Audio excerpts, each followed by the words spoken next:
Hello students, मैं doctor Sudhakar Singh, सहायक प्राध्यापक चंद्रभानु गुप्ता कृषि स्नातकोत्तर महाविद्यालय बख्शी का तालाब लखनऊ। आज हम डिस्कस करने वाले हैं फार्मिंग बेस्ड लाइवलीवुड सिस्टम्स से रिलेटेड आपका बहुत इंपॉर्टेंट टॉपिक है, factors affecting integration of various enterprises of farming for livelihood. तो इसको लेकर हम बात करने वाले हैं। तो जितने भी आपके एंटरप्राइजेज हैं, the integration of different enterprises such as crops, आपका livestock, fisheries, horticulture, agroforestry and value addition helps farmers to maximise income, utilise resources efficiently and ensure sustainability. तो जितने भी आपके एंटरप्राइजेज हैं, जितने भी आपके उद्यम हैं, उद्यम कौन कौन से, जैसे आपकी फसलें, मतलब जैसे आपका क्रॉप्स, पशुधन, आपका लाइव स्टॉक, मत्स्य पालन, आपका फिशरीज, बागवानी, आपका हॉर्टिकल्चर और कृषि वानिकी आपका क्या है, एग्रो फॉरेस्ट्री और मूल्य संवर्धन। मतलब मूल्य संवर्धन का मतलब है कहीं ना कहीं आप एक प्रोड्यूस से डिफरेंट ऐसे प्रोडक्ट्स बनाते हैं जिनकी आपकी वैल्यू कहीं ना कहीं ज़्यादा होती है आपका रॉ मटेरियल से। तो मूल्य संवर्धन का एकीकरण किसानों को आय बढ़ाने, संसाधनों का कुशलतापूर्वक उपयोग करने और स्थिरता सुनिश्चित करने में मदद करता है। स्थिरता मतलब कहीं ना कहीं जो आपका सस्टेनेबिलिटी है, इंश्योर सस्टेनेबिलिटी, तो स्थिरता बनाए रखने में भी आपका जो इंटीग्रेशन ऑफ डिफरेंट एंटरप्राइजेज है बहुत ही ज़्यादा हेल्पफुल है। इसके बाद however several factors influence how and to what extent these enterprises can be integrated on a farm.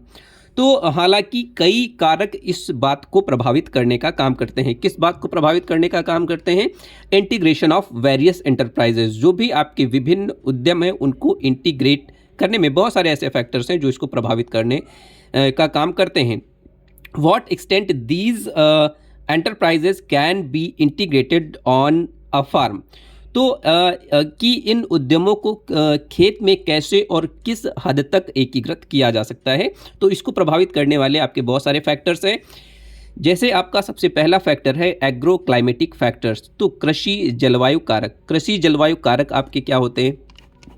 कृषि जलवायु कारक की अगर हम बात करें एग्रो क्लाइमेटिक फैक्टर्स की, तो सबसे पहला जो आपका है the local climate. Local climate का मतलब है जो स्थानीय आपकी जलवायु है। लोकल क्लाइमेट, सॉइल टाइप, आपकी मृदा किस प्रकार की है, सॉइल टाइप आपका कैसा है, वहाँ का रेनफॉल पैटर्न मतलब वर्षा का स्वरूप कैसा है, वहाँ पर्टिकुलर आपका टेम्परेचर कैसा है, वहाँ टेम्परेचर कैसा रहता है, मतलब तापमान कैसा रहता है, एंड ह्यूमिडिटी। ह्यूमिडिटी का मतलब उस क्षेत्र में आपकी जो ह्यूमिडिटी है, जो आर्द्रता है, वह कैसी रहती है। Humidity determine which enterprises are feasible. तो ये जितने फैक्टर्स हैं आपके एग्रो क्लाइमेटिक फैक्टर्स हैं, ये सारे के सारे यह निर्धारित करने का काम करते हैं कि उस क्षेत्र में, उस पर्टिकुलर क्लाइमेटिक कंडीशंस में आप कौन सा उद्यम लगाने का काम करेंगे। अब इसके अगर हम एग्जाम्पल्स की बात करें, फॉर एग्जाम्पल्स, उदाहरण के लिए in humid regions. In humid regions मतलब जहाँ पर आपका पर्याप्त मात्रा में जल अवेलेबल है, मतलब ह्यूमिडिटी कहीं ना कहीं बहुत अच्छी है। आर्द्र क्षेत्रों के लिए हम लोग क्या करते हैं? डेयरी फार्मिंग करने का काम करते हैं। डेयरी फार्मिंग मतलब हम लोग दुग्ध उत्पादन करने का काम करते हैं। उस क्षेत्र में हम लोग फिशरी, मत्स्य पालन भी बहुत अच्छे तरीके से कर सकते हैं।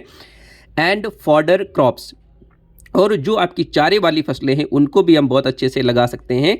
कैन बी इंटीग्रेटेड, तो इन सारी चीज़ों को हम लोग इंटीग्रेट करके एक साथ एक जगह पे लगाने का काम कर सकते हैं।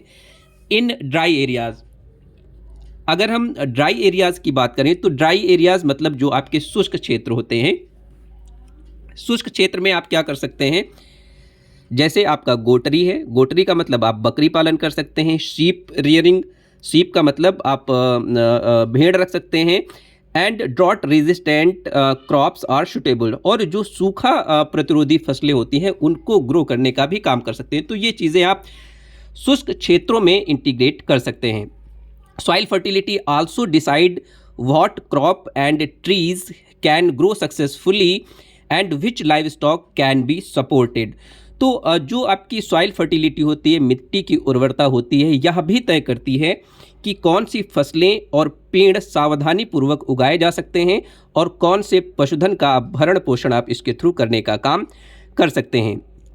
इसके बाद अगर हम नेक्स्ट फैक्टर की बात करते हैं इंटीग्रेशन में, तो नेक्स्ट जो आपका फैक्टर है वो आपका है अवेलेबिलिटी ऑफ नेचुरल रिसोर्सेज।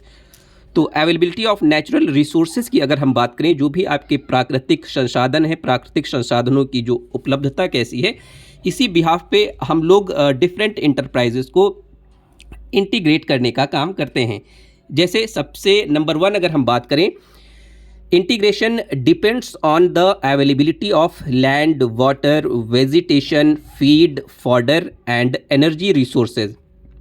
तो जो भी आपके नेचुरल रिसोर्सेज हैं उनकी उपलब्धता भी आपके डिफरेंट एंटरप्राइजेस को इंटीग्रेट करने का काम करती है। तो ये भी एक बहुत बड़ा फैक्टर है। तो एकीकरण का मतलब जैसे आपका भूमि है, मतलब लैंड आपका है, अवेलेबिलिटी ऑफ लैंड, भूमि की उपलब्धता, जल की उपलब्धता, वेजिटेशन का मतलब वनस्पति की उपलब्धता, चारे की उपलब्धता और ऊर्जा संसाधन जो भी हैं आपके एनर्जी सोर्सेस हैं, वो संसाधनों की उपलब्धता, ये भी कहीं ना कहीं आपके जो डिफरेंट इंटरप्राइजेज हैं उनको इंटीग्रेट करने में बहुत ही ज़्यादा हेल्पफुल है। तो ये अवेलेबिलिटी ऑफ नेचुरल रिसोर्सेज है, ये भी एक आपका बहुत बड़ा फैक्टर है।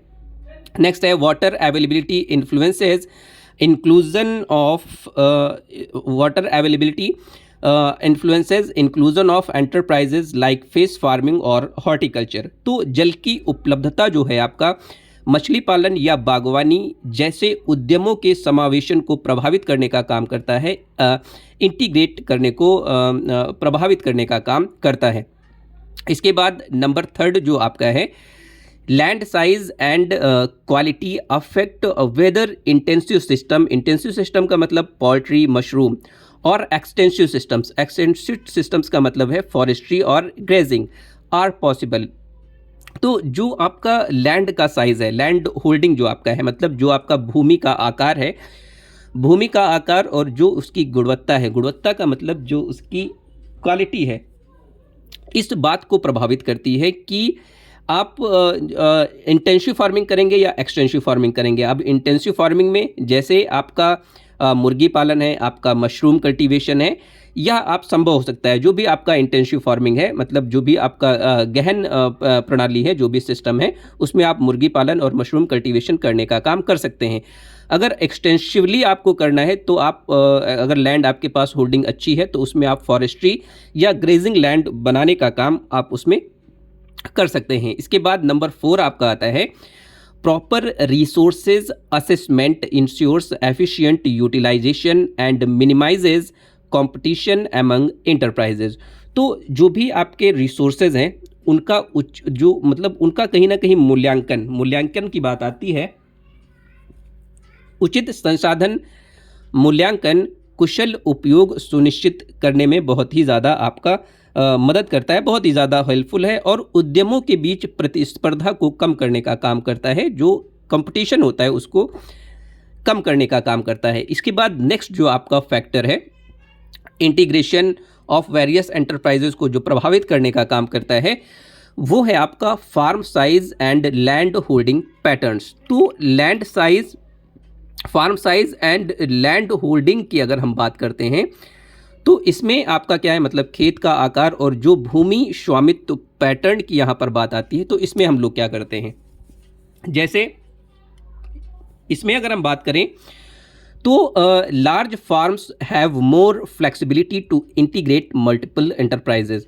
तो जो भी आपके बड़े फार्म्स होते हैं, बड़े जो आपके खेत होते हैं, जो बड़े खेतों में कई उद्यमों, जैसे आपका अगर जो फार्म साइज है वो अगर आपका बड़ा है तो उसमें हम कई उद्यमों को इंटीग्रेट करने का काम कर सकते हैं। जैसे फसल, जैसे हम मल्टीपल एंटरप्राइजेज में जैसे आपका क्रॉप्स आ सकते हैं, आपके डेयरी, फिश और ऑर्चर्ड। तो फसल, डेयरी, मछली, बाग, अगर आपके पास एक लार्ज लैंड होल्डिंग है, फार्म साइज है, तो उसमें हम इन सब चीज़ों को एक साथ इंटीग्रेट करने का काम कर सकते हैं। तो ये आपका farm size and land holding pattern भी ये एक बहुत बड़ा फैक्टर है जो आपके डिफरेंट एंटरप्राइजेस को इंटीग्रेट करने में बहुत ही मददगार साबित होता है और बहुत ही ज़्यादा अफेक्ट करने का भी काम करता है। नेक्स्ट पॉइंट आपका है, स्मॉल और marginal farmers often integrate low cost high return enterprises like backyard poultry, vegetables और गोटरी। तो इसमें अगर हम बात करें तो जो भी आपके स्मॉल और मार्जिनल फार्मर्स होते हैं, छोटे या जो भी सीमांत किसान हैं, अक्सर देखा गया है कि जो आपका low cost high return enterprises, मतलब कम लागत वाले उच्च लाभ वाले उद्यमों, जैसे अगर हम बात करें जैसे आपका मुर्गी पालन है, आपका सब्जियां हैं, आपका गोटरी है, बकरी पालन है। तो जो स्मॉल और मार्जिनल फार्मर्स होते हैं, जो छोटे और सीमांत किसान होते हैं, ये इन चीज़ों को इंटीग्रेट करने का काम करते हैं, जो छोटे किसान हैं, जो मार्जिनल किसान हैं। इसके बाद आपका नेक्स्ट अगर हम पॉइंट की बात करते हैं, fragmented land holdings limit integration and mechanisation. तो अगर हम इसमें बात करें, फ्रेगमेंटेड लैंड का मतलब ये है कि आपकी एक लैंड छोटी कहीं एक जगह पड़ी है, एक लैंड कहीं और दूसरी जगह पड़ी है, तो वो लैंड एक जगह पर ना होकर डिफरेंट जगह पर आपका फ्रेगमेंटेड वे में पड़ी हुई है। तो ये जो लैंड आपका अवेलेबिलिटी है, खंडित भूमि स्वामित्व, एकीकरण और मशीनरी को सीमित करने का काम करता है। कहीं ना कहीं हम मैकेनाइजेशन उसमें इंटीग्रेट नहीं कर सकते हैं। तो आपका farm size and land holding जो पैटर्न है, ये भी आपका इंटीग्रेशन ऑफ वेरियस एंटरप्राइजेस को बहुत ही ज़्यादा प्रभावित करने का काम करता है। इसके बाद आता है नंबर 4, आपका लेबर अवेलेबिलिटी। तो अगर हम श्रम की उपलब्धता की बात करते हैं, तो सबसे पहला बात आती है इसमें सम एंटरप्राइजेज। अब सम एंटरप्राइजेज की अगर हम बात करते हैं, सम एंटरप्राइजेज की अगर बात की जाती है, तो सम एंटरप्राइजेज में आपकी कौन आते हैं? जैसे आपका like dairy, piggery, horticulture and aquaculture require continuous labour. तो लेबर अवेलेबिलिटी भी आपका इंटीग्रेशन ऑफ डिफरेंट एंटरप्राइजेस को बहुत ही ज़्यादा प्रभावित करता है, क्योंकि अगर आपका लेबर की अवेलेबिलिटी नहीं है तो आप डिफरेंट एंटरप्राइजेस को एक साथ इंटीग्रेट नहीं कर सकते हैं। तो इसमें क्या होता है, some enterprises like dairy, piggery, horticulture and aquaculture require continuous labour. तो जो आपका डेयरी पालन है, शुअर पालन है, बागवानी है और जलीय कृषि जैसे कुछ उद्यम हैं, जिसमें आपका जो लेबर की अवेलेबिलिटी है वो कहीं ना कहीं कंटिन्यूस होनी चाहिए, क्योंकि ये आपका ईयर अराउंड प्रैक्टिसेस आपकी ये चलती रहती हैं।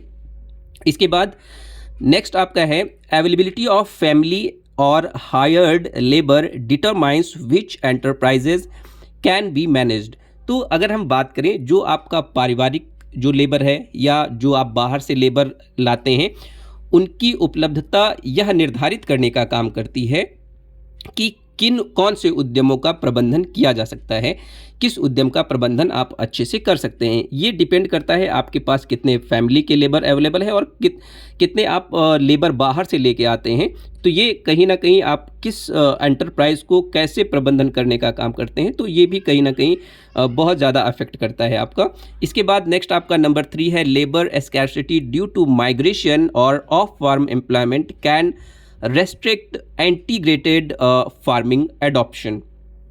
तो इसमें अगर हम बात करते हैं कि लेबर स्कैर्सिटी का मतलब है कि जो भी आपका लेबर है धीरे धीरे कमी होती जा रही है। क्यों कमी होती जा रही है? मतलब लेबर देखा जाए तो आए दिन अगर हम रूरल एरियाज़ में देखते हैं तो मोस्ट ऑफ, अगर हम एंटरप्राइजेस की बात करते हैं, एग्रीकल्चर एंटरप्राइजेस की बात करते हैं, तो हम उनका जो इस्टेब्लिशमेंट करते हैं लगभग कहीं ना कहीं अर्बन या रूरल एरियाज़ में ही करने का काम करते हैं। तो वहाँ से वो जो भी लेबर्स होते हैं वो माइग्रेट करके कहीं ना कहीं आपकी बड़ी बड़ी सिटीज़ में काम करने के लिए चले जाते हैं, तो लेबर्स की जो अवेलेबिलिटी है वो कहीं ना कहीं घट जाती है। तो ये जो अवेलेबिलिटी है वो इंटीग्रेशन ऑफ डिफरेंट एंटरप्राइजेस को प्रभावित करने का काम करती है। तो लेबर की कहीं ना कहीं कमी हो जाती है, क्योंकि वो विलेज से हट कर कहीं ना कहीं माइग्रेट करके दूसरी जगह पर काम करने के लिए चले जाते हैं। और जो इंटीग्रेशन है आपका, इंटीग्रेशन ऑफ डिफरेंट एंटरप्राइजेस, इससे बहुत ही ज़्यादा प्रभावित होता है। इसके बाद हम बात करते हैं technical knowledge and skill level. तो तकनीकी ज्ञान और अगर हम कौशल स्तर की बात करते हैं तो इसमें आपका क्या आता है? इसमें आपका आता है number 1, successful integration needs knowledge of scientific management, disease control, feeding practices and record keepings. तो अगर हमको जो डिफरेंट एंटरप्राइजेज है उनको अगर सक्सेसफुली इंटीग्रेट करना है तो सक्सेसफुली अगर इंटीग्रेट करना है उसके लिए किस चीज़ की ज़रूरत होती है? सक्सेसफुली इंटीग्रेशन के लिए डिफरेंट एंटरप्राइजेज के लिए सबसे ज़्यादा ज़रूरी जो चीज़ें हैं वो कौन कौन सी हैं? तो वो आपका है नॉलेज ऑफ साइंटिफिक मैनेजमेंट। तो जो आपका वैज्ञानिक प्रबंधन करने का तरीका है उस चीज़ का आपको ज्ञान बहुत ही अच्छी तरीके से होना चाहिए। आप डिज़ीज़ को कैसे कंट्रोल करेंगे? डिज़ीज़ कंट्रोल करने का भी आपको जो स्किल है वो आपके पास स्किल और नॉलेज होना चाहिए।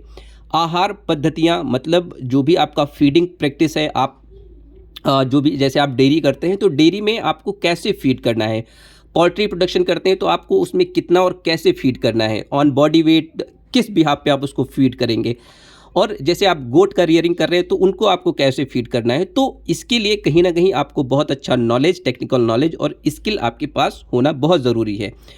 एंड रिकॉर्ड कीपिंग, और उन जो भी आपके अभिलेख हैं उनको आप कैसे मैनेज करके रखेंगे, तो इस चीज़ के लिए कहीं ना कहीं आपके जो आपका स्किल है और जो आपका नॉलेज है वो बहुत ही इम्पॉर्टेंट है। इसके बाद नेक्स्ट आपका आता है farmers lacking technical skills may fail to manage complex systems like crop, livestock, fish integration. तो अक्सर देखा गया है तकनीकी कौशल की कमी होती है, टेक्निकल नॉलेज की कमी होती है हमारे फार्मर्स को। तो टेक्निकल नॉलेज की अगर कमी है तो इससे क्या होता है? टेक्निकल नॉलेज की कमी है, तकनीकी कौशल की कमी वाले जो किसान होते हैं तो वो डिफरेंट एंटरप्राइज, जैसे आपका फसल है, डेयरी है, फिशरी है, इसका एकीकरण करते तो हैं लेकिन उसको अच्छे से मैनेज नहीं कर पाते हैं। तो उनको जटिल समस्याओं को, जो भी जटिल समस्याएं होती हैं उनका निराकरण नहीं कर पाते हैं। तो ये प्रबंधन कहीं ना कहीं आपका क्या होता है? विफल हो जाता है, निष्क्रिय हो जाता है। इसके बाद नंबर थर्ड आपका आता है extension services, training and demonstration play a major role in developing these skills. तो विस्तार सेवाएं, एक्सटेंशन एक्टिविटीज़ होती हैं, एक्सटेंशन एक्टिविटीज़ हम लोग करके, प्रशिक्षण करके और कहीं ना कहीं प्रदर्शन इन कौशलों को विकसित करने में बहुत ही महत्वपूर्ण भूमिका अदा करने का काम करता है, बहुत ही महत्वपूर्ण भूमिका निभाता है। हम इससे क्या करते हैं? टेक्निकल नॉलेज और स्किल्स गेन करने का काम करते हैं। इसके बाद नंबर 6 है आपका इकोनॉमिक एंड मार्केट फैक्टर्स। तो इकोनॉमिक एंड मार्केट फैक्टर्स की अगर हम यहाँ पर बात करते हैं तो इकोनॉमिक एंड मार्केट फैक्टर्स में आपके कौन कौन फैक्टर्स आते हैं? आर्थिक और बाजार कारक जो भी है मार्केट फैक्टर्स हैं। तो सबसे पहला जो आपका है, सबसे पहला आपका क्या है? Profitability and sustainability depends on market demand, price stability, access to inputs and market infrastructure. तो जो आपका प्रॉफिटेबिलिटी है, जो आपकी लाभप्रदता है, तो लाभप्रदता की अगर हम बात करते हैं तो प्रॉफिटेबिलिटी, लाभप्रदता और आपका सस्टेनेबिलिटी, आपका स्थिरता बाजार में, कहीं ना कहीं बाजार की मांग में जो स्थिरता है वो कायम रहे। तो बाजार की मांग, मूल्य स्थिरता, प्राइस स्टेबिलिटी, इनपुट तक पहुंच और बाजार के बुनियादी ढांचे पर निर्भर करती है। तो ये सारी चीज़ें अगर हम बात करें प्रॉफिटेबिलिटी की, सस्टेनेबिलिटी की, ये सारी चीज़ें किस पे डिपेंड करती हैं? आपका मार्केट डिमांड, आपकी मार्केट में डिमांड कैसी है, प्राइस की स्टेबिलिटी है कि नहीं है, प्राइस स्टेबल है कि नहीं है, एक्सेस टू इनपुट्स, इनपुट तक आपकी पहुंच है कि नहीं है, और मार्केट इंफ्रास्ट्रक्चर, तो बाजार के जो बुनियादी ढांचा है वो कैसा है। इन सब चीज़ों पर आपका जो है प्रॉफिटेबिलिटी एंड सस्टेनेबिलिटी क्या होती है? निर्भर करती है। इसके बाद आपका आता है number next, poor access to markets, lack of cold storage और ट्रांसपोर्टेशन लिमिट्स डाइवर्सिफिकेशन। तो बाज़ारों तक जो आपकी पहुंच की कमी होती है, कोल्ड स्टोरेज की कमी होती है, या जो आपका परिवहन है, जो आपका ट्रांसपोर्टेशन है, उसके डाइवर्सिफिकेशन, मतलब उसके विविधीकरण, अगर उसमें आपका विविधीकरण नहीं है, उस डाइवर्सिफिकेशन नहीं है, तो ये कहीं ना कहीं जो आपका मार्केट एक्सेस है उसको पुअर करने का काम करता है। तो ये भी आपका बहुत बड़ा फैक्टर है। इसके बाद नेक्स्ट अगर हम पॉइंट पकड़ते हैं तो नेक्स्ट जो आपका पॉइंट है वो आपका क्या है? Integration is viable only when there is regular demand and fair price for all enterprises products like आपका मिल्क, एग्स, वेजिटेबल्स एक्सेट्रा। तो एकीकरण आप तभी कर सकते हैं, इंटीग्रेशन आप तभी कर सकते हैं जब आपके जितने भी आपके एंटरप्राइजेज़ हैं, जितने भी आपके उद्यम हैं, उद्यम जैसे आपका दूध है, आपका अंडे हैं, आपकी सब्जियां हैं, इनकी जो डिमांड है, इन सब की डिमांड, जैसे आपका दूध, अंडे, सब्जियां, इन सब की डिमांड कहीं ना कहीं नियमित आपकी बनी रहे और इसका जो मूल्य है, इसका मूल्य भी आपको उचित मिलता रहे। इसकी जो फेयर प्राइस है, आपको उस फेयर प्राइस पे वो आप सारे प्रोडक्ट मार्केटिंग करते रहें।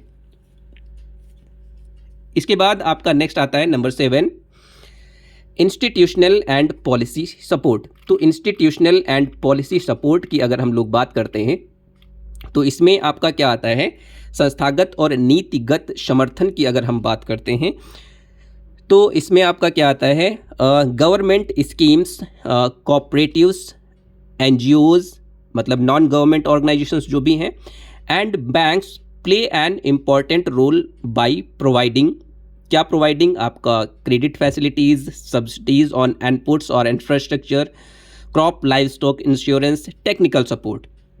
तो जो भी आपके इंस्टीट्यूशंस हैं, उन इंस्टीट्यूशंस से जो भी आपको नीतिगत समर्थन मिलते हैं, तो बहुत सारी गवर्नमेंट स्कीम्स हैं, जैसे सरकारी योजनाएं हैं, आपके कोऑपरेटिव्स हैं, आपकी सहकारी समितियां हैं, आपके एनजीओज हैं, नॉन गवर्नमेंट ऑर्गेनाइजेशंस हैं, बैंक जो भी आपके हैं गवर्नमेंट या नॉन गवर्नमेंट आपके जो भी बैंक्स हैं, तो ये सारे के सारे क्या होते हैं, ये बहुत सारे आपकी महत्वपूर्ण भूमिका प्ले करने का काम करते हैं आपके इंटीग्रेशन ऑफ डिफरेंट एंटरप्राइजेज में। तो ये जो भी आपके सारे इंस्टीट्यूशंस हैं, ये क्या करते हैं, क्रेडिट फैसिलिटीज़ मतलब जो भी आपका ऋण की सुविधाएं हैं, आपको ऋण प्रोवाइड कराने का काम करते हैं। तो ऋण लेके हम कहीं ना कहीं डिफरेंट जो एंटरप्राइजेस है उसको हम इंटीग्रेट करके जो अपना लाइवलीहुड है, जो अपना जीवन यापन है, जो अपनी जीविका है, उसको हम इम्प्रूव करने का काम कर सकते हैं। और जो आप एग्रीकल्चर से रिलेटेड कोई भी अगर लोन लेते हैं तो उस पर सब्सिडीज़ ऑन इनपुट्स और इंफ्रास्ट्रक्चर, तो जो भी आप इनपुट्स या बुनियादी ढांचा जब बनाने चलते हैं कोई भी एंटरप्राइज के लिए, डिफरेंट एंटरप्राइजेस को इंटीग्रेट करने के लिए, तो गवर्नमेंट द्वारा बहुत सारी आपकी सब्सिडीज़ दी जाती हैं, बहुत सारा इनपुट्स आपको दिया जाता है। इसके बाद क्रॉप लाइव स्टॉक इंश्योरेंस, कोई भी आप क्रॉप लगाने का काम करते हैं, लाइव स्टॉक रखने का काम करते हैं, तो क्रॉप और लाइव स्टॉक इंश्योरेंस जैसी स्कीम्स भी गवर्नमेंट के द्वारा चलाई जाती हैं, जो कि बहुत ही ज़्यादा हेल्पफुल है। टेक्निकल सपोर्ट, तकनीकी सहायता भी आपको गवर्नमेंट के द्वारा दी जाती है। इसके बाद नेक्स्ट है आपका supportive policies like integrated watershed management और national livestock mission promote enterprise integration. तो सहायक नीतियां जैसे एकीकृत वाटर शेड प्रबंधन एवं राष्ट्रीय पशुधन मिशन उद्यम एकीकरण को बढ़ावा देने में बहुत ही ज़्यादा मददगार साबित हो रहे हैं। इसके बाद नेक्स्ट आपका फैक्टर आता है सोशल एंड कल्चरल फैक्टर्स। तो सोशल एंड कल्चरल फैक्टर्स आपके क्या हैं, सामाजिक और सांस्कृतिक कारक। तो जो आपके सांस्कृतिक और सामाजिक कारक हैं ये आपके कौन कौन से हैं, तो इनकी अगर हम बात करते हैं तो सामाजिक और जो आपके सांस्कृतिक कारक हैं, इसमें आपके कौन कौन से कारक आ सकते हैं जो आपका इंटीग्रेशन ऑफ डिफरेंट एंटरप्राइजेस को प्रभावित करते हैं इंटीग्रेट करने में। तो social customs, religious beliefs and local traditions influence enterprise choices. तो सामाजिक जो आपके रीति रिवाज हैं, जो सोशल कस्टम्स हैं, जो आपके रीति रिवाज हैं, रिलीजियस बिलीफ्स हैं, जो आपके धार्मिक विश्वास हैं, एंड लोकल ट्रेडिशंस मतलब जो स्थानीय परंपराएं हैं, उद्यम के चयन को, जो आपके एंटरप्राइजेज हैं उनकी चॉइसेस को प्रभावित करने का काम करते हैं। एग्जाम्पल्स की अगर हम बात करें तो pig farming may not be accepted in some regions due to religious reasons, fish farming may not be practiced in water scarce और desert areas। तो उदाहरण की अगर हम बात करें तो उदाहरण के तौर पर अगर हम बात करते हैं तो देखा जाता है कि धार्मिक कारणों से कुछ क्षेत्रों में सूअर पालन को स्वीकार नहीं किया जाता है। जल की कमी वाले या रेगिस्तानी क्षेत्रों में मछली पालन नहीं किया जा सकता है। हम मछली पालन उन क्षेत्रों में नहीं कर सकते हैं क्योंकि स्कैर्सिटी ऑफ वाटर होता है। इसके बाद नंबर नेक्स्ट आपका आता है family preferences and food habits also affect enterprise selection. तो जो आपकी पारिवारिक प्राथमिकताएं हैं, पारिवारिक प्राथमिकताएं का मतलब ये है कि फैमिली के लोग क्या प्रेफर करते हैं। तो पारिवारिक प्राथमिकताएं और जो खान पान की आदतें हैं, खान पान की आदतें मतलब जो आपकी फूड हैबिट्स हैं, आप क्या खाते हैं, तो ये भी आपका जो आदत है ये भी आपके उद्यम के चयन को प्रभावित करने का काम करते हैं। तो जो मतलब फैमिली रिक्वायरमेंट्स क्या हैं, तो जो भी फैमिली रिक्वायरमेंट होती है, जो भी हम खाना पसंद करते हैं या जो हम कंजम्पशन करते हैं, उस बेसिस पे हम लोग डिफरेंट एंटरप्राइजेस का सिलेक्शन करने का काम करते हैं और उनको इंटीग्रेट करने का काम करते हैं।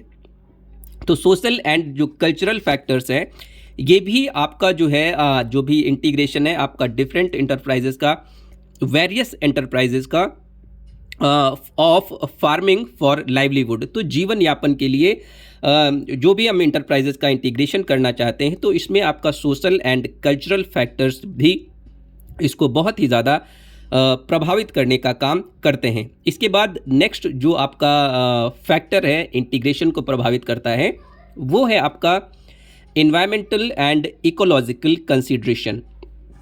तो इसकी अगर हम बात करते हैं तो इसमें आपका क्या आता है, आपका पर्यावरणीय और पारिस्थितिक विचार, मतलब consideration, environmental and ecological consideration. तो आपका जो पर्यावरणीय और जो पारिस्थितिक विचार है ये भी कहीं ना कहीं प्रभावित करता है इंटीग्रेशन ऑफ डिफरेंट इंटरप्राइजेस को। तो सबसे पहला पॉइंट अगर हम इसमें बात करें तो integration should maintain ecological balance and resource sustainability. अगर हम डिफरेंट इंटरप्राइजेस को एक साथ इंटीग्रेट करने का काम करते हैं तो इससे फ़ायदे क्या होते हैं, इससे फ़ायदा यह होता है कि आपका जो इकोलॉजिकल बैलेंस है, जो आपका पारिस्थितिक संतुलन है, वो आपका बना रहता है। और नेक्स्ट आपका इससे क्या होता है, रिसोर्स सस्टेनेबिलिटी। रिसोर्स सस्टेनेबिलिटी का मतलब है जो संसाधन की स्थिरता रहती है। संसाधन की स्थिरता का मतलब, स्टेबिलिटी का मतलब आपका क्या होता है, कहीं ना कहीं आपका जो टिकाऊपन है, मतलब एक जो सतत विकास है आपका, एक जो टिकाऊपन है वो आपका बना रहता है जब आप इंटीग्रेट करते हैं डिफरेंट एंटरप्राइजेस को। इसके बाद नेक्स्ट जो पॉइंट है आपका use of recycling and waste utilisation. तो डिफरेंट इंटरप्राइजेस को जब आप इंटीग्रेट करते हैं तो इससे आपका क्या फ़ायदा होता है, जैसे use of recycling and waste utilisation, पुनर्चक्रण और अपशिष्ट का प्रयोग हम कैसे करते हैं, जैसे आपके जो क्रॉप रेजिड्यूज़ होते हैं एज एनिमल फीड। तो क्रॉप रेजिड्यूज़ का मतलब जो है आपका जो पशु, जो भी आपका फसल अवशेष बचता है उसको हम एनिमल फीड के लिए इस्तेमाल कर सकते हैं।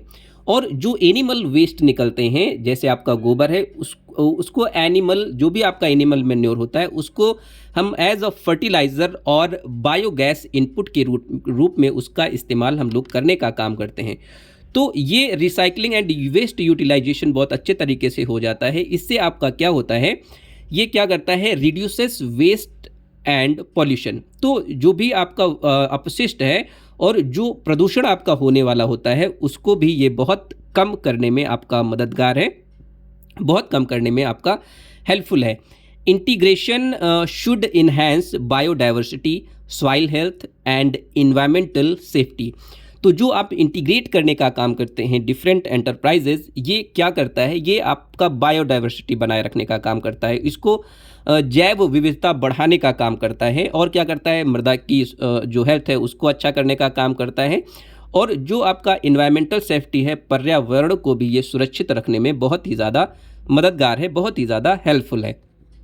इसके बाद नेक्स्ट जो आपका फैक्टर है रिस्क एंड अनसर्टेनिटी। तो रिस्क एंड अनसर्टेनिटी की अगर हम बात करें तो ये आपका क्या होता है, रिस्क सबसे नंबर 1 जो पॉइंट है, मतलब जोखिम और अनिश्चितता की अगर हम बात करें तो इसमें आपका क्या आता है, सबसे पहला जो पॉइंट है वो है आपका रिस्क इंक्लूड क्लाइमेटिक वेरिएबिलिटी।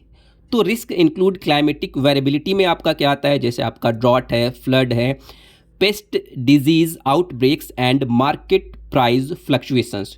तो अगर हम जोखिमों की बात करते हैं, रिस्क की बात करते हैं, तो जोखिमों में आपका क्या आता है, जलवायु परिवर्तनशीलता।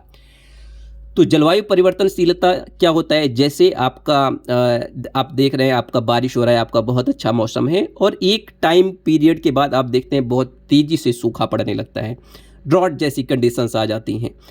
कभी कभी आप देखते हैं आपका फ्लड जैसी कंडीशंस आ जाती हैं, आपका इंसेक्ट पेस्ट और डिजीज़ का इन्फेस्टेशन बहुत तेज़ी से बढ़ता है और बाज़ार का जो मूल्य है, जो रेट है, उस प्राइस में जो फ्लक्चुएशंस होते हैं, जो उतार चढ़ाव होते हैं, तो ये सारी चीज़ें कहीं ना कहीं आपका रिस्क और अनसर्टेनिटी के अंतर्गत आती हैं और ये प्रभावित करने का काम करती हैं आपका इंटीग्रेशन ऑफ डिफरेंट एंटरप्राइजेस को।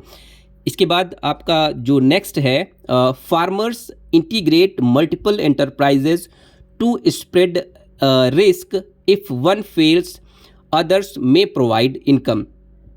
तो जो फार्मर्स हैं इंटीग्रेट करते हैं डिफरेंट एंटरप्राइजेज, मल्टीपल एंटरप्राइजेज को इंटीग्रेट करने का काम करते हैं।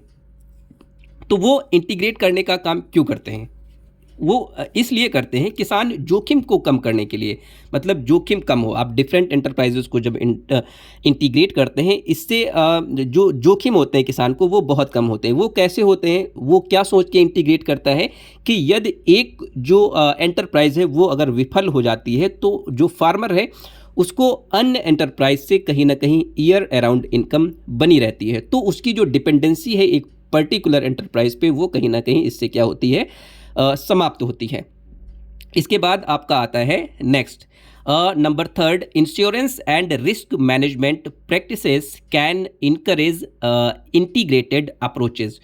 तो जैसा कि देखा गया है कि जो आपकी गवर्नमेंट है, स्टेट गवर्नमेंट हो या सेंट्रल गवर्नमेंट हो, वो इंश्योरेंस जैसी बहुत सारी इंश्योरेंस स्कीम्स लेके आती है। इससे क्या होता है, जो जोखिम प्रबंधन प्रथाएं हैं एकीकृत दृष्टिकोण को प्रोत्साहित करने का काम करती हैं, उसको कहीं ना कहीं इनकरेज करने का काम करती हैं आपका इंटीग्रेशन ऑफ डिफरेंट एंटरप्राइजेस को। इसके बाद जो नेक्स्ट फैक्टर है आपका number 11, infrastructure and technology availability. तो अवसंरचना और प्रौद्योगिकी की उपलब्धता, ये भी आपका जो इंटीग्रेशन ऑफ डिफरेंट एंटरप्राइजेज है उसको प्रभावित करने का काम करता है। कौन? Infrastructure and technology availability. तो ये कैसे प्रभावित करता है, जैसे availability of facilities like irrigation systems, storage, transport, veterinary clinics, feed mills, processing units etcetera affect integration success. तो जो आपकी सिंचाई प्रणालियाँ हैं, जैसे आपका इरिगेशन सिस्टम्स हैं, आपका भंडारण स्टोरेज है, आपका परिवहन ट्रांसपोर्टेशन है, आपका पशु चिकित्सालय वेटनरी क्लिनिक्स हैं, आपके चारा मिले हैं जैसे फीड मिल्स है आपका, और जो डिफरेंट आपका प्रोसेसिंग यूनिट्स है आदि जैसी सुविधाएं जो भी आपकी ये सारी चीज़ें जहां पर उपलब्ध रहती हैं, इन सभी चीज़ों की जो उपलब्धता होती है वो क्या करती है कि आप जो डिफरेंट आपकी इंटरप्राइजेज हैं उनको इंटीग्रेट करने में ये बहुत ही ज़्यादा हेल्पफुल हैं, बहुत ही ज़्यादा मददगार हैं। Next number second, access to modern technologies such as drip irrigation, improved breeds, solar pumps, biogas plants and mechanization enhances efficiency। तो ये क्या करते हैं आपका, जैसे ड्रिप इरिगेशन है, आपकी उन्नत किस्में हैं, आपकी सोलर पंप हैं, बायोगैस संयंत्र हैं, और जो आपका मैकेनाइजेशन है जैसी आधुनिक तकनीकों तक जो आपकी पहुंच है, से कहीं ना कहीं जो आपकी एफिशिएंसी है वो है आपकी जो एफिशिएंसी है, जो दक्षता है वो आपकी बढ़ती है, वो दक्षता आपकी इम्प्रूव होती है।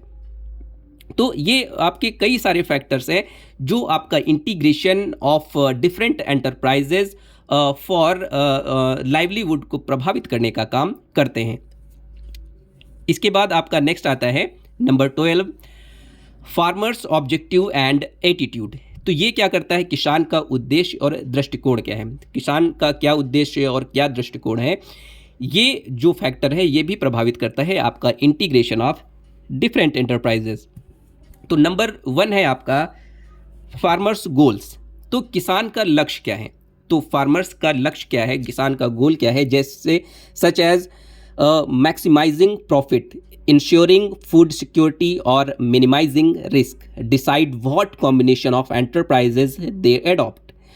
तो जो किसान का मेन उद्देश्य है, लक्ष्य क्या है, उसका लक्ष्य क्या हो सकता है? जैसे उसको अधिकतम लाभ प्राप्त करना है, उसको खाद्य सुरक्षा सुनिश्चित करनी है। खाद्य सुरक्षा का मतलब उसको कहीं न कहीं ईयर अराउंड उसकी फैमिली को जो पोषण है वो मिलता रहे, तो खाद्य सुरक्षा को सुनिश्चित करना, या जोखिम को न्यूनतम करना, मतलब मिनिमाइजिंग रिस्क को कम करना।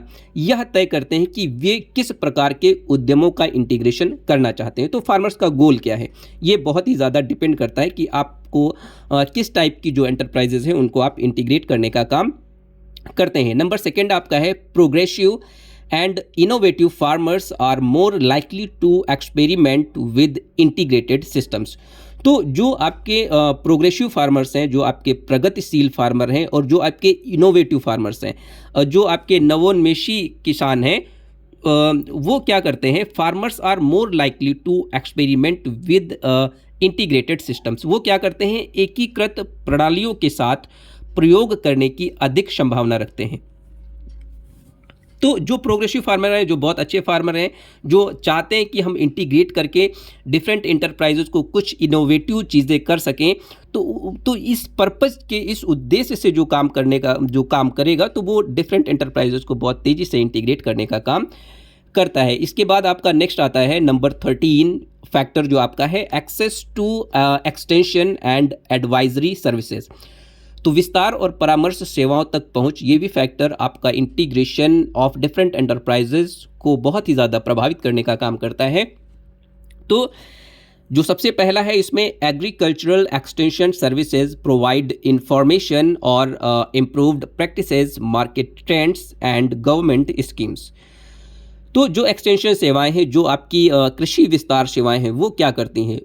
उन्नत प्रथाएं जो आपकी होती हैं, जो आपकी इम्प्रूव्ड प्रैक्टिसेस होती हैं, जैसे क्या आपका बाज़ारों के रुझान, मार्केट का ट्रेंड कैसा चल रहा है, मार्केट में किस चीज़ की डिमांड अच्छी है, किस चीज़ की अवेलेबिलिटी अच्छी है, रेट किसका अच्छा है। तो ये जो सारी चीज़ें हैं, बाज़ारों के रुझान और सरकारी योजनाएं, आप गवर्नमेंट, स्टेट गवर्नमेंट या सेंट्रल गवर्नमेंट के द्वारा कौन कौन सी योजनाएं लॉन्च की जा रही हैं, जिसकी योजनाएं दी जा रही हैं जिससे कहीं ना कहीं फार्मर लाभ ले सके, बारे में, ये सारी चीज़ों के बारे में जानकारी प्राप्त करना, ये भी एक बहुत बड़ा फैक्टर है कि आप डिफरेंट एंटरप्राइजेस को इंटीग्रेट करें या ना करें। इसके बाद नेक्स्ट है farmers with strong institutional linkages with Krishi Vigyan Kendras, cooperatives etcetera are more likely to integrate multiple enterprises effectively. तो अगर आपका जो farmers with strong institutional linkage, अगर आपको डिफरेंट इंस्टीट्यूशन से अच्छा लिंक है, मजबूत संस्थागत संबंध है, जैसे आपके कृषि विज्ञान केंद्र हैं, आपके डिफरेंट कोऑपरेटिव समितियां हैं आदि, वाले किसानों द्वारा कई उद्यमों को प्रभावी ढंग से एकीकृत करने की संभावना आपकी अधिक हो जाती है। कहीं ना कहीं आपकी जो संभावना है वो बढ़ जाती है जब आप केवीकेज या सहकारी समितियों से अपने संबंध को मजबूत रखते हैं।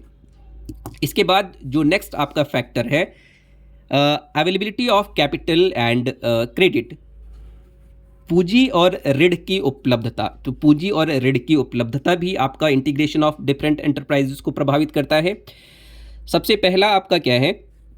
Integrated farming requires initial investment इन live stock, pond construction, irrigation sets etcetera. तो एकीकृत खेती, अगर आपको इंटीग्रेशन करना है डिफरेंट एंटरप्राइजेस का, तो उसके लिए एकीकृत खेती के लिए आपको पशुधन, तालाब निर्माण, सिंचाई, शेड आदि में प्रारंभिक निवेश की आवश्यकता होती है। और निवेश आपको छोटा मोटा निवेश नहीं लगता है, आपको बहुत अच्छा निवेश में लगाना पड़ता है। तो इसके लिए आपको कैपिटल और क्रेडिट की बहुत ही ज़्यादा आवश्यकता होती है। नंबर नेक्स्ट है आपका access to credit and microfinance helps farmers to adopt and sustain diversified enterprises. तो अगर जो आपके फार्मर्स हैं उनको अगर क्रेडिट, मतलब कहीं ना कहीं ऋण अगर अच्छा मिल रहा है, माइक्रो फाइनेंस जो सूक्ष्म वित्त, मतलब कहीं ना कहीं माइक्रो ऋण मतलब सूक्ष्म आपका ऋण अगर उनको अच्छे से मिल रहा है, उस तक पहुंच अगर किसानों की अच्छे से है, तो फार्मर क्या करेगा? वो डिफरेंट एंटरप्राइजेज़ को अपनाना चाहेगा और डिफरेंट एंटरप्राइजेज़ को एक साथ इंटीग्रेट करके कहीं ना कहीं वो अपना ईयर अराउंड इनकम जनरेट करने का काम करेगा, और जो उसका फैमिली का जो लाइवलीहुड है, जो आजीविका है, उसको बहुत अच्छे से और एक ऊंचे स्तर तक ले जाने का काम करेगा। तो ये अगर सारी चीज़ें उसको बहुत अच्छे से अवेलेबल हैं, लोन्स हो या क्रेडिट हो, माइक्रो फाइनेंस हो, ये सारी चीज़ें अगर उसको अच्छे से अवेलेबल है, पैसा सीधा सीधा अगर उसको अवेलेबल है, तो वो डिफरेंट एंटरप्राइजेस को इंटीग्रेट करके अच्छा इनकम जनरेट करने का काम करेगा और जीडीपी में कहीं ना कहीं ग्रोथ करने का काम या उसमें हेल्प करने का काम करेगा। इसके बाद नेक्स्ट जो फैक्टर है आपका आता है, वो क्या है? Gender and house hold dynamics. तो लिंग और घरेलू गतिशीलता की अगर हम बात करते हैं, डायनेमिक्स की बात करते हैं, gender and house hold dynamics की अगर हम बात करते हैं, तो सबसे पहला जो पॉइंट है, in many rural areas women play a crucial role in managing small livestock, kitchen gardens and dairy activities. तो अक्सर यह देखा गया है कि कई ग्रामीण क्षेत्र जो देखा नहीं गया, ये मतलब देखा ही नहीं गया, ये होता भी है कि जो ग्रामीण क्षेत्र होते हैं, ग्रामीण क्षेत्रों में जो महिलाएं होती हैं, छोटे पशुधन, रसोई उद्यान और डेयरी गतिविधियों के प्रबंधन में बहुत ही महत्वपूर्ण रोल प्ले करने का काम करती हैं। तो देखा जाए तो सारा का सारा काम जो हमारे रूरल एरियाज़ हैं उसमें महिलाएं ही करने का काम करती हैं। तो देखा जाए तो ये जो डिपेंडेंसी है, वो महिलाओं पर डिपेंडेंसी बहुत ही ज़्यादा बढ़ जाती है आपका जब आप इंटीग्रेट करने जाते हैं डिफरेंट एंटरप्राइजेज़ को। इसके बाद नंबर सेकेंड आपका है, household labour division and women's participation significantly influence the choice of enterprises and their success. तो अगर हम बात करें घरेलू श्रम विभाजन की, हाउस होल्ड लेबर डिवीज़न की अगर हम बात करें, तो घरेलू श्रम विभाजन में क्या होता है? घरेलू श्रम विभाजन और महिलाओं की जो भागीदारी होती है, भागीदारी उद्यमों के चयन और उनकी सफलता को महत्वपूर्ण रूप से प्रभावित करने का काम करती है। तो सीधी सी अगर बात की जाए कि जिनमें जिस एंटरप्राइज में महिलाओं का जो योगदान है वो सबसे ज़्यादा होता है, फार्मर कोशिश करता है कि उसी एंटरप्राइज को वो ले और उसी एंटरप्राइज से रिलेटेड जो भी एंटरप्राइज है उसको इंटीग्रेट करने का काम करता है। इसके बाद कंक्लूज़न की बात अगर हम करें, तो कंक्लूज़न में आपका क्या आता है? Integration of various enterprises in farming is influenced by a combination of natural, technical, economic, social and institutional factors. तो कृषि में अगर हम बात करें कि कृषि में विभिन्न उद्यमों का जब हम एकीकरण करते हैं, तो उसमें बहुत सारे फैक्टर्स हैं जो प्रभावित करते हैं। आपका जो आपका नेचुरल, प्राकृतिक, तकनीकी, आर्थिक, सामाजिक और संस्थागत कारकों के संयोजन से कहीं ना कहीं ये जो आपका इंटीग्रेशन है, integration of various enterprises in farming, सीधे सीधे कहीं ना कहीं प्रभावित होता है, अफेक्ट करता है।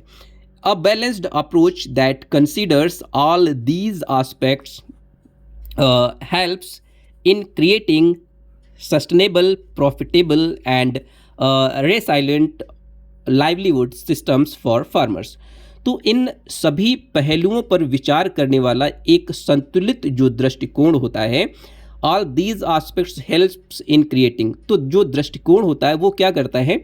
जो आपके फार्मर्स होते हैं, जो आपके किसान होते हैं, किसानों के लिए कहीं ना कहीं एक सस्टेनेबिलिटी लाने का काम करता है, एक टिकाऊपन लाने का काम करता है। मतलब जो भी आपके रिसोर्सेज हैं उन पे कोई खास अफेक्ट ना पड़ के वो आपको year around as it is मिलते रहे, आपको भी और आपकी आने वाली जनरेशन्स को भी। तो ये एक टिकाऊपन भी आप इंटीग्रेशन से कहीं ना कहीं ला सकते हैं। लाभदायता मतलब कहीं ना कहीं जो आपका प्रॉफिट है, जो प्रॉफिटेबिलिटी है, वो भी आपकी इससे इंक्रीज होती है और लचीली आजीविका प्रणालियों में मदद करने का काम करता है। लाइवलीहुड सिस्टम जो आपका आजीविका प्रणाली है उसमें भी बहुत ही ज़्यादा हेल्प करने का काम करता है आपका integration of different enterprises. Thank you so much. Keep watching and like, share and subscribe to my YouTube channel. Thank you.